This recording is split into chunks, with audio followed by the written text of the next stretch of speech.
Good morning and welcome to our live coverage of the Twilight mission. Falcon 9 is currently scheduled to lift off at 5:44 a.m. Pacific Time from Space Launch Complex 4 East at Vandenberg Space Force Base, which is just north from us here in Hawthorne, California. My name is Tyler Lionquist and I'm a Starlink business analyst here at SpaceX. Twilight is a dedicated small-sat rideshare mission.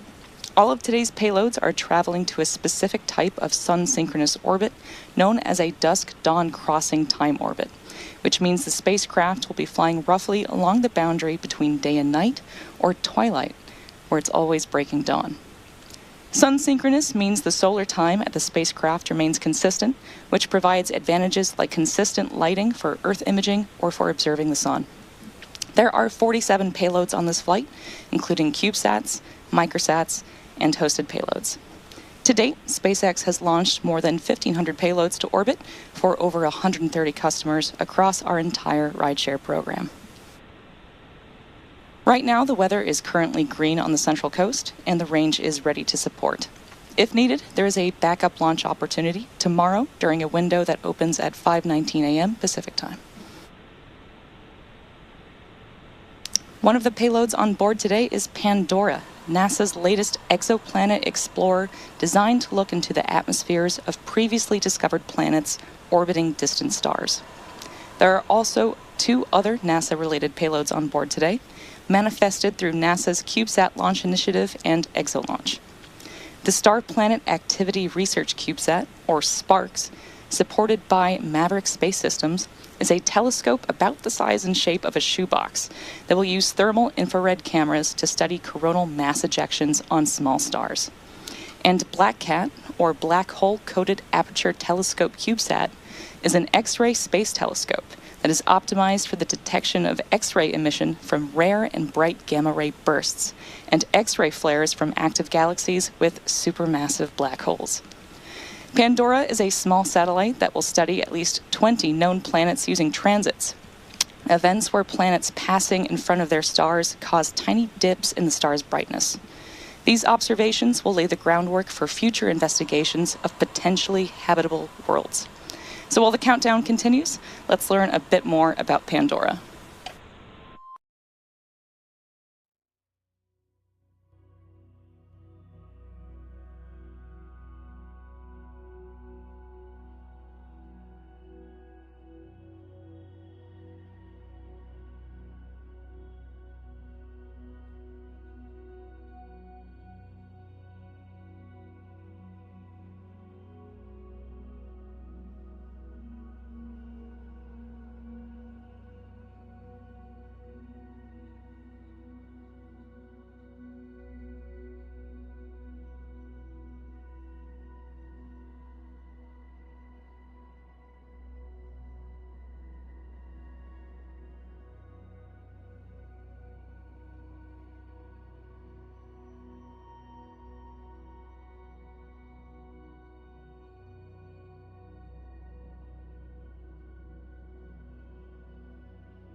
There we take another step in understanding distant worlds. At SpaceX, helping to keep Earth orbit safe for everyone is a top priority, and we're committed to leading the industry in space safety, especially during rideshare missions like today's, where dozens of payloads will be deployed in a short period. Ahead of every launch, we perform a COLA, or collision avoidance screening, to ensure the safety of the rocket and payloads during launch and deployment. But pre-launch screenings are only valid for a few hours after orbital insertion, so we're working to bridge what we call the launch COLA gap, or the period of time after that pre-launch COLA screening ends, but before ground-based sensors can reliably track the satellite. We encourage satellite operators and other launch providers to join us in our effort to keep space safe and sustainable, sharing ephemeris or orbital data as soon as possible once in orbit, and keeping other satellite operators updated with high-accuracy ephemeris throughout the satellite's lifetime. As you can see in the animation, this data helps operators to predict and deconflict potential collision events. Think of it like directing air traffic here on Earth. At any point, there are tens of thousands of planes traveling around the globe. Those aircraft are broadcasting their location and flight plan to keep airspace safe. And the same needs to be true in space. When satellite operators continuously share their satellite's ephemeris data, it allows other satellite operators to detect upcoming close approaches sooner and more accurately, and perform collision avoidance maneuvers if necessary. With everyone's support, we can bridge that launch COLA gap and mitigate any risk to orbiting spacecraft, Engine chill. ensuring a safe environment for humanity to explore Earth orbit and beyond. For more information or to register your payload with SpaceX's Conjunction Screening Service, visit starlink.com/satellite-operators. The Falcon 9 rocket supporting today's mission is a two-stage rocket designed for the reliable and safe transportation of satellites, cargo, and people. Starting from the very top of the rocket, we have the payload fairing. The fairing is a protective shell that houses all the payloads, shielding them from aerodynamic heating until the vehicle is outside of Earth's atmosphere. The shape of the fairing Stage 1 RP-1 load is complete. Contributes to Falcon 9's overall efficiency, helping to reduce drag during flight. And within that fairing is today's payload. Here's a photo from midway through the encapsulation operation, just before the fairing halves were closed in preparation for flight. Once in space, the two fairing halves separate and fall back to Earth, where they will be recovered by our recovery vessel to be refurbished and reused on future flights. One half of the fairing is flight-proven, with one side flying for its 7th time and the others going for its 1st. And then right below the fairing is Falcon 9's second stage, which houses a single Merlin vacuum engine, or MVAC engine. Below the second stage is the black carbon fiber inner stage, and inside of that is where the MVAC engine is located. The inner stage connects the two stages and houses the center pusher that allows the first and second stage to separate during flight. And below that we have the first stage, or booster, whose skin is pale white and ice cold now that it's loaded with about 1 million pounds of liquid oxygen and RP-1. The first stage supporting today's mission will be making its 5th flight today. And the first stage makes up the bottom 2/3 of the vehicle and has 9 Merlin M1D engines at the bottom, which generate more than 1.7 million pounds of thrust. Falcon 9 tanks are pressing for strongback retract. About 2.5 minutes into flight, the first stage will separate and make its way back to Earth. And today the booster is headed back towards Space Launch Complex 4 West at Vandenberg Space Force Base. So coming up next, the truss structure next to the vehicle, known as the strongback or the transporter erector, will start to retract. In preparation for retraction, those clamps around the second stage... Strongback retract has started. The clamps around the second stage will have opened, and then the strongback will begin to recline away from the vehicle.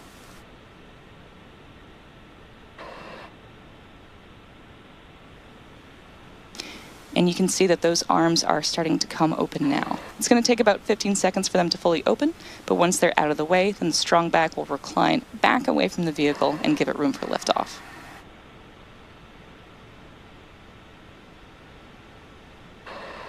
Now those clamp arms are fully open, and the rocket is fully free at the top.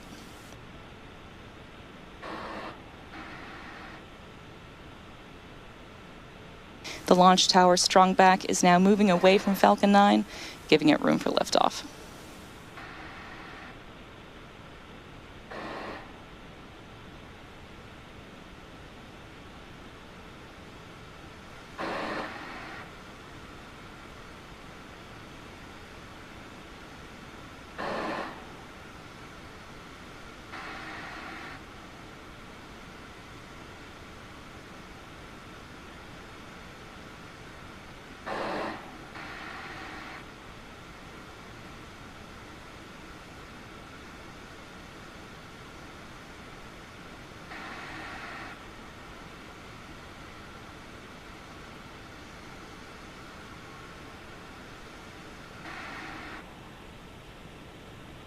Stage 1 LOX load is complete.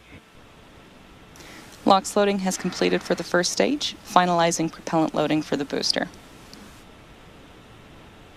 Right now, both stages are nearly fully loaded with about 1 million pounds propellant.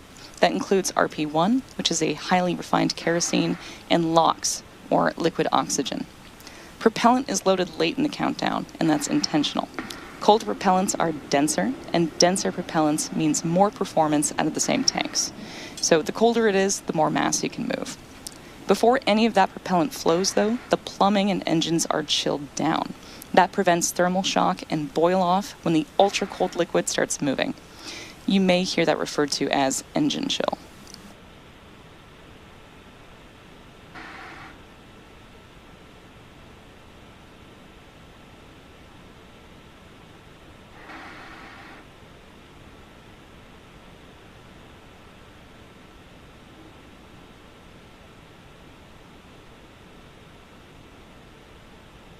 Stage 2 LOX load is complete. Liquid oxygen for the second stage is now fully loaded, completing prop load for the upper stage.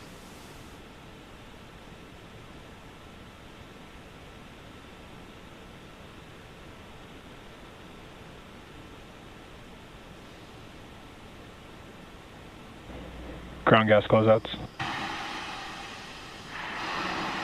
We heard the call out that gas closeout has started, and that refers to venting and closing out gaseous systems, such as topping off tanks and sealing vents to maintain pressure.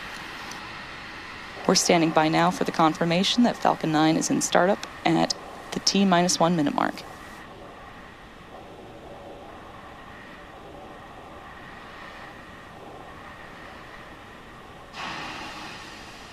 Falcon 9 is in startup. At this point, the autonomous flight computers have taken over the launch countdown, and stages 1 and 2 are pressurizing for launch.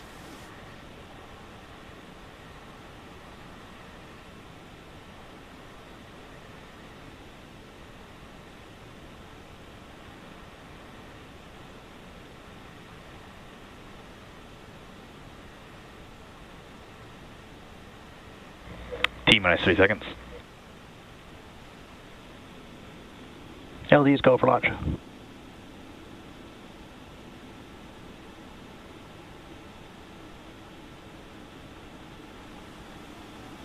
T-minus 15 seconds. T-minus 10, 9, 8, 7, 6, 5, 4, 3, 2, 1. Ignition. And liftoff of Falcon 9. Go SpaceX, go Twilight.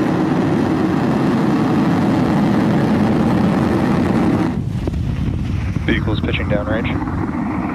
M1D, chamber pressure nominal.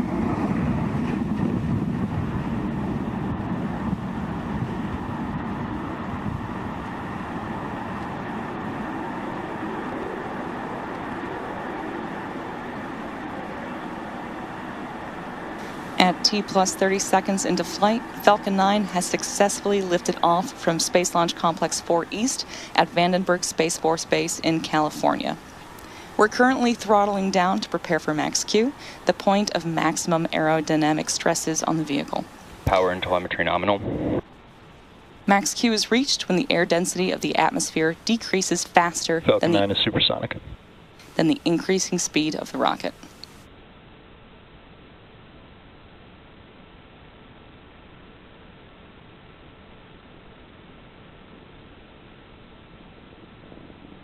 Max Q. And there's the call out for max Q. Merlin engines are now back at full power, and we're out of the throttle bucket. Now we have several events coming up in quick succession, starting with MECO, stage separation, second engine start, or SES-1, and the boost back burn. MVAC chill. Main engine cutoff, or MECO, is where all 9 Merlin 1D engines shut down to slow the vehicle down in preparation for stage separation, where the first stage separates from the second stage. Then the MVAC engine on the second stage will light, which is called out as second engine start 1, or SES-1. This engine burn, lasting several minutes, will propel the second stage and our payloads to orbit. Trajectory. Then we'll see the start of the boost back burn on the Falcon 9 first stage, followed by fairing separation, where the fairing will jettison from the second stage no longer needed to protect the payloads once we're in space.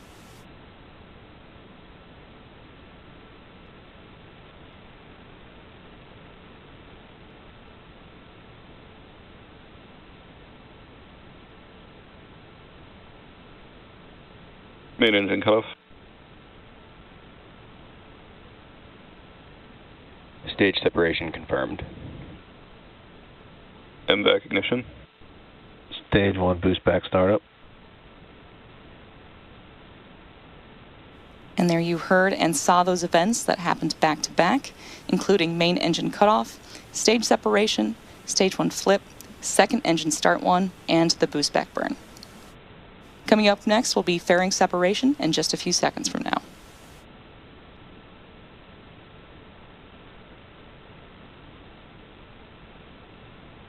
Fairing separation confirmed. And there we just heard confirmation of fairing separation, along with a great view of those two halves separating from the vehicle on your screen. As a reminder, those fairings will make their way back to Earth for recovery. The next major milestone coming up is entry burn on our Falcon 9 first stage, which is scheduled to occur around the T+6 minute mark. The entry burn is used to slow the first stage as it heads towards Space Launch Complex 4 West. Stage 1 boost back shutdown.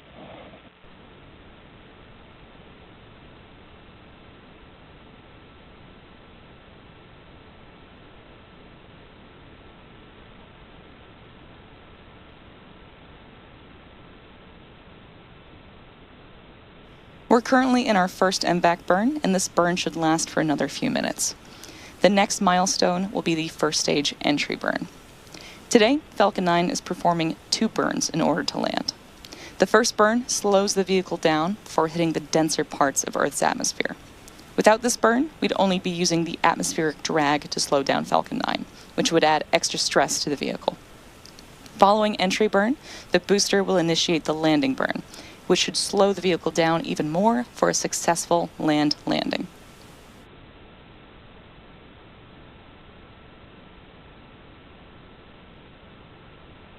When Falcon 9 fires up the center M1D engine for re-entry, the vehicle will be flying through Merlin's exhaust gases, which is also known as the rocket's plume, which deposits a layer of soot on the vehicle surface. You'll see these marks across the flight-proven Falcon 9 first stage fleet. That soot comes from the carbon-based fuel that Falcon 9 uses, and with each flight, the soot builds up a little more on the outside of the trajectories vehicle. are nominal.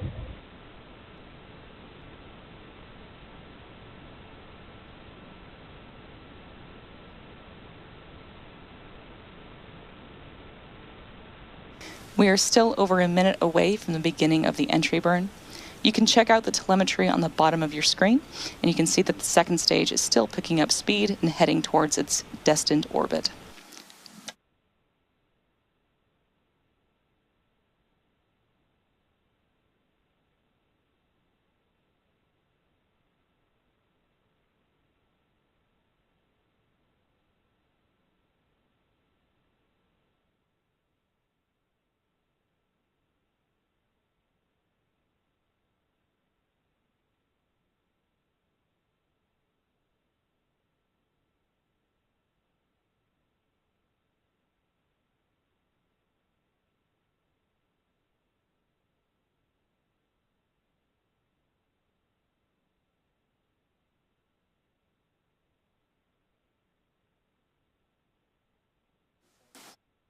We are moments away from the beginning of the entry burn.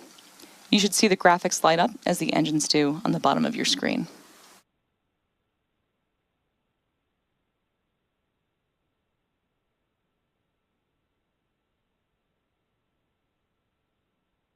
Stage 1 entry burn startup. There's the call out for the entry burn startup on the Falcon 9 first stage. Stage 1 entry burn shutdown. Again, that was slowing down the vehicle in preparation for its final burn and landing. As mentioned earlier, we will be attempting to recover this booster. The booster is targeting a landing at Space Launch Complex 4 Stage 1 West. FTS has safed.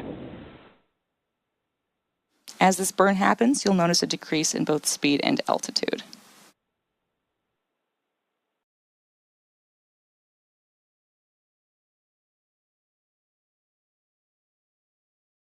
We should expect Stage 1 transonic. the landing burn within the next 10 seconds.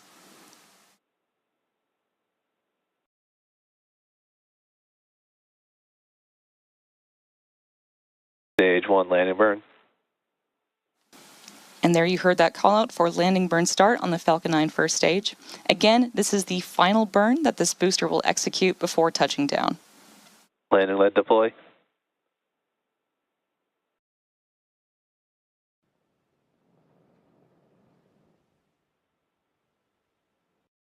Stage 1 landing confirmed. As you saw has entered terminal guidance. and probably heard, we had a successful first stage landing. Coming up next, we are expecting the shutdown of the second stage MVAC engine.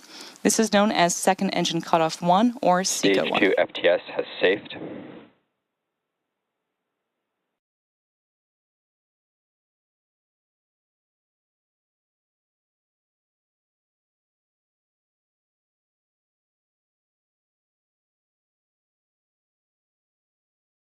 Back shutdown.